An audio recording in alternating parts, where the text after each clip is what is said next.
For decades, ads have been one-way conversation.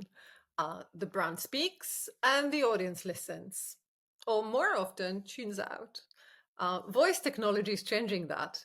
It turns an ad into a moment of a dialogue where a simple phrase like, send me that to my mobile or remind me about this product later can transform awareness into an instant action.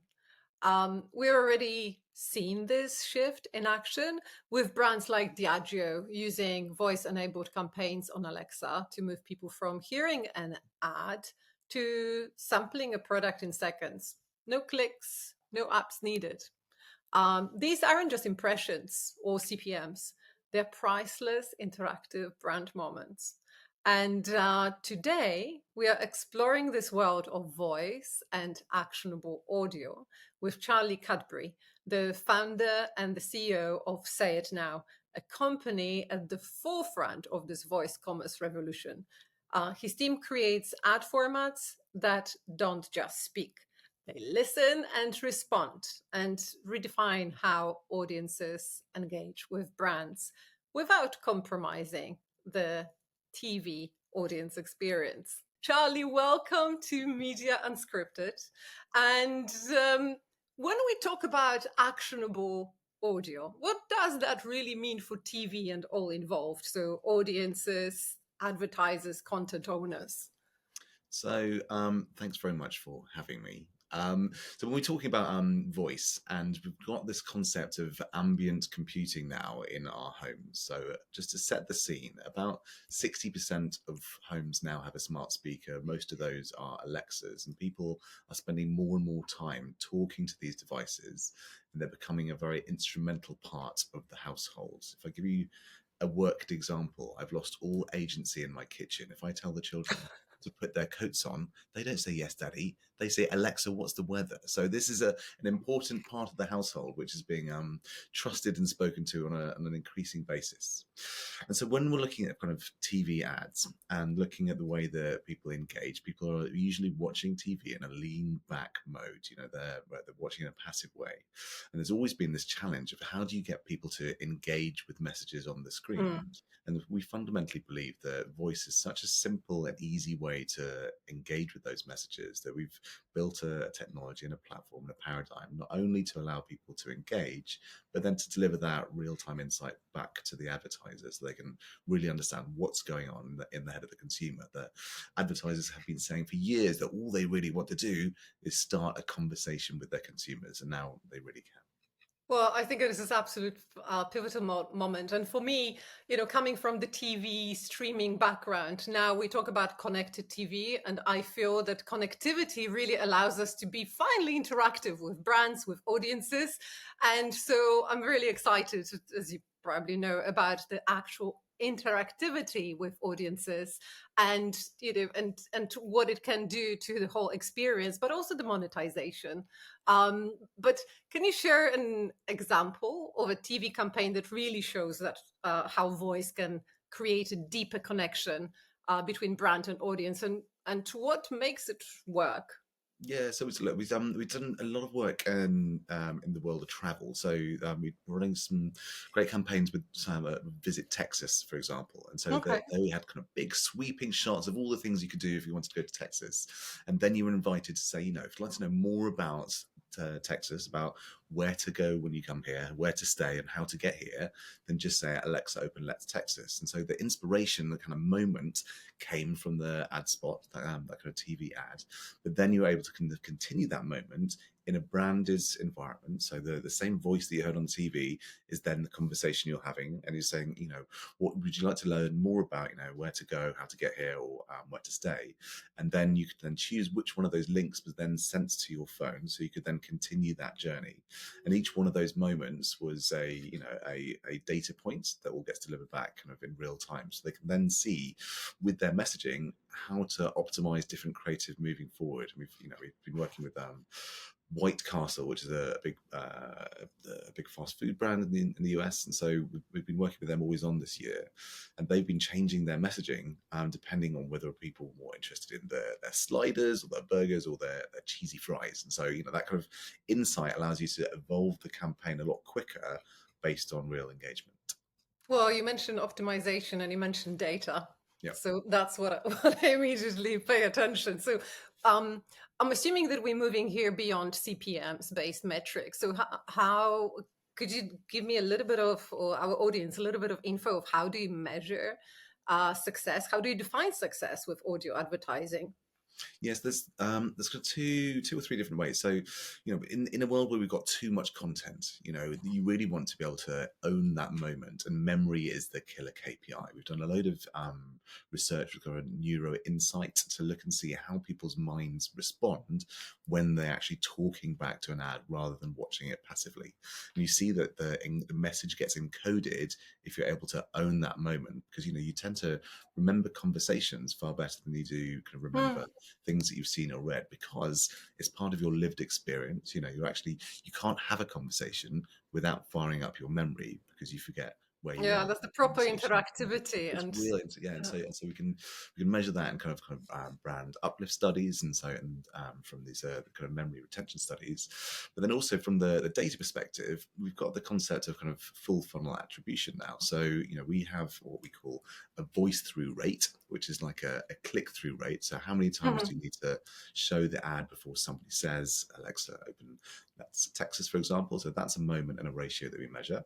And then when people jump into the conversation, we can then see which conversational path they're going to. We normally script a golden path. So if it's for an auto client, we're trying to get them to book a test drive. If it's for HMRC, for example, they're trying to get you to download their new tax app so you don't miss out on paying your taxes. And so we can then have that completion metric. And so that's kind of a goal conversion metric, which we can then see whether people have, once they've fired up the conversation, completed the goal we're trying to get them to deliver. And we get very, very, very good conversion rates there. So that's usually between 20 and 40% goal conversion rates once someone starts that conversation. And it's really high because you get this concept of conversational cadence. People are used to talking to their smart speakers, and when they start a conversation, you tend to follow it through, so you don't get much drop off if it's built delightfully. When we started creating these conversations, we employed poets and screenwriters to make sure that we could go and create bouncy, delightful conversations. And then now we can use any voices that we like. We can record kind of human voices, or we've got lots of AI voices at our disposal to make that experience really delightful. Gosh, there's so many questions. First, I wanted to ask about AI, where the AI fits into it, because everybody now talks to AI. But also, it's just I think it is even more brilliant than I thought when first we met, because you can take naturally people using the trusted device or the trusted assistant out of watching an ad into converting them to commerce. I mean, this is just brilliant.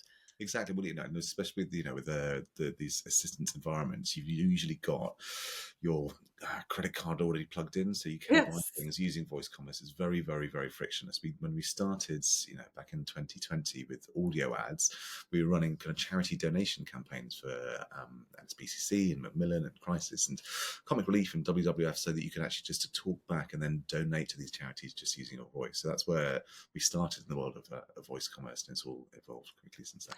So I'm also thinking, coming from the content as an entertainment world, it's not just ads. That could be an equivalent of product placement, I suppose, within the content. So the voice placement that triggers Alexa. This I can see so many different avenues. Yeah, Fascinating, well, but as brands kind of lean into this, mm, the best way to get people to engage is to lead people down the path. So you really want the talent within the creative to say, "Hey, you can now engage with this ad using your voice. You should say, Alexa, open HMRC," or whatever the campaign is, and then you're showing and just kind of getting people to mimic back. I actually kind of love the idea of jingles. If you get people to kind of sing Alexa, open Alexa, Texas, then that would be great. But we haven't had one this far. God, is it not a shame that we always have to say Alexa? Well, I think that's the route in at the moment. Well, I suppose that's, yeah, that's instead of 5 clicks, say Alexa, I think it's okay. It is, You know, it's lean back, and it has to be yeah. very permissive. You have to initiate that conversation because these assistants are designed like Victorian children. They should only be only speak when spoken to. Yeah, unless they speak in the middle of the night, unannounced, Yeah. unprompted, like my Alexa used to do ages ago. But is it an add-on to the existing ad models and the revenue stack, or does voice and triggered advertising demand a complete rethink of how campaigns and content are designed and created from the ground up? So the beauty of this is there's zero change, there's zero integration or anything changing on the creative. All you're doing is delivering a different call to action and offering a different channel by which people can engage with that ad. So the call to action could be, look, if you'd like to find out more about this, go to our website, walk in store, or say Alexa open. Right. And so then you're giving the consumer the choice. You're just opening another door which they're more likely to walk in through. We just, we powered Teed's voice-enabled CTV proposition, and they Mhm. had a big report out this week all about the propensity for people to want to engage via Alexa. So you can do some extra reading into their insight. Yes, and what's the biggest barrier to adoption? At the moment, it's education. So this is a new behaviour, it's a new format, it's a new way for people to engage, and people need to get their head around it. And how what are we really doing here? And it's very much, we're creating a campaign microsite that you can talk to. That's it. When we started digital advertising, we had to create websites as a destination for people to click and go to. It's exactly the same with CTV and ambient media. We need to create a voice website for people to talk to, and that's all we do. We've created a very simple platform to create, manage, and measure these voice-enabled And microsites. what would be the next way for voice innovation for voice advertising? I mean, I'm sure that it will be stuffed full of Gen AI or at Yeah. least buzzwords, but you know, what's coming that could completely change So how very excited audiences about it. Well, interact? on the 26th of February this year, Amazon announced Alexa Plus. Right, so that's now being rolled out. So Alexa Plus is the big LLM upgrade to the Alexa platform that we've been waiting for. So what this really means is the way that you talk to Alexa right now is slightly robotic, and everything that we create in terms of conversations based on a decision tree. But that's going to change. We're going to be able to have far more in-depth conversations and deliver more agentic capabilities within these conversations. And the kind of thing that we'll be able to do is, for example, if you're Mercedes and you're saying, look, you should check out our new electric vehicle, just say Alexa open Mercedes. You can say Alexa open Mercedes and find out everything you want to know about that vehicle, telling me about the range and all the other things you'd like to know. But then Alexa could say things like, I've noticed you're free at 2 o'clock on Saturday afternoon. Shall I book you a test drive? Because you can then bring in the intelligence of the platform, the other things that Alexa, the assistant, knows all about your life and your surroundings, and they can then complete those tasks on your behalf. So you're taking the next step off from being something that you do, but something you trust your assistant to do on your behalf. That then will massively increase conversion, and there's a whole load of things that we'll be able to unlock in that environment. Which I would love to hear about it more. So maybe you can come back and see what you guys developed at the back of it. But what's next for Say It Now? What is the biggest innovation that's coming?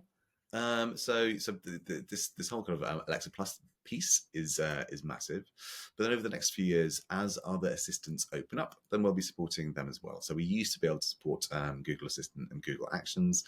Gemini is coming through to replace that, and we expect to be able to support Gemini next year, as well as Meta AI, and more people walking around talking to Meta AI with their Oakley or Ray-Ban Meta AI glasses. More Oh and more yes, people will that's have coming. I forgot. access to these assistants. Siri has said that they're going to open up so we can develop these experiences with Siri in 2027. So as these all open up, the way that we look at the world is we will encourage brands to create this one kind of conversational asset once, and then we'll publish it up to all these assistants and let the consumer choose, which assistant they've chosen, and they can have the same consistent voice experience through whatever assistant they choose. And then there's one place for the brand to then kind of measure and manage their voice experience. So you can have a consistent, in this Mercedes example, a consistent Mercedes voice and outcomes that you're driving towards, no matter which assistant people have chosen to talk to you. Gosh, so many ideas you sparked. I probably will be sending you now emails. It's like, have you thought about this? Or have you thought about that? Well, Or, I try to make myself quite approachable, so that's the thank door's you. open. Well, thank you so much. Yes, come back after the summer and tell us how the new Alexa Plus development with Say It Now goes. Thank you so much, Charlie, and You're speak very to you welcome. soon.